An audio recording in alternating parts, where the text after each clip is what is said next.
A doublet is a man's snug-fitting button jacket that is shaped and fitted to the man's body, which was worn in Spain and was spread to Western Europe from the late Middle Ages up to the mid-17th century. The doublet was hip-length to waist-length and worn over the shirted drawers. Until the end of the 15th century, the doublet was worn under another layer of clothing such as a gown, mantle, overtunic or jerkin. Originally it was a mere stitched and quilted lining, worn under a hauberk or cuirass to prevent bruising and chafing. Doublets were frequently open to the waistline in a deep V. The edges might be left free or laced across the shirt front. If there was space left, it might be filled with a stomacher. By the 1520s, the edges of the doublet met at the center front. Then, like many other originally practical items in the history of menswear, for the late 15th century onward it became elaborated enough to be seen on its own. A similar jacket, the sherwani, is worn today in India. Throughout the 300 years of its use, the doublet served the same purpose: to give fashionable shape and padding to the body, to support the hose by providing ties, and to provide warmth to the body. The only thing that changed about the doublet over its history was its style and cut. History. The doublet developed from the padded garments worn under armor, such as the gambeson, akiton, and arming doublet. 14th and 15th centuries. Doublets of the 14th and 15th centuries were generally hip-length, sometimes shorter, worn over the shirt and hose, with a hoopland or other form of overgown. For the late 14th century, doublets were cut and padded to give the wearer an egg-shaped or pigeon-breasted silhouette, a fashion that gradually died out in favor of a flat and natural fit.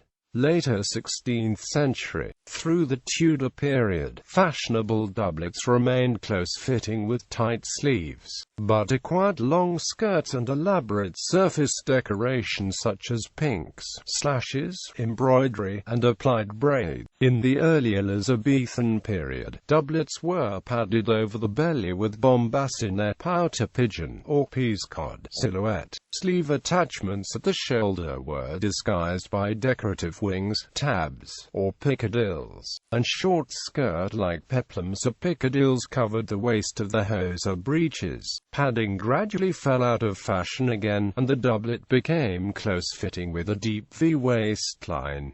More images. Edward VI in an elaborately trimmed and pinked, long-skirted late Tudor doublet under a crimson gown with hanging sleeves. Martin Frobisher in a peascod-bellied doublet under a buff jerkin. Sir Philip Sidney, when governor of Flushing in the Low Countries, chose to be portrayed in his doublet, but still in a gorget, as if he were caught in the act of setting aside his armor to institute of civil government.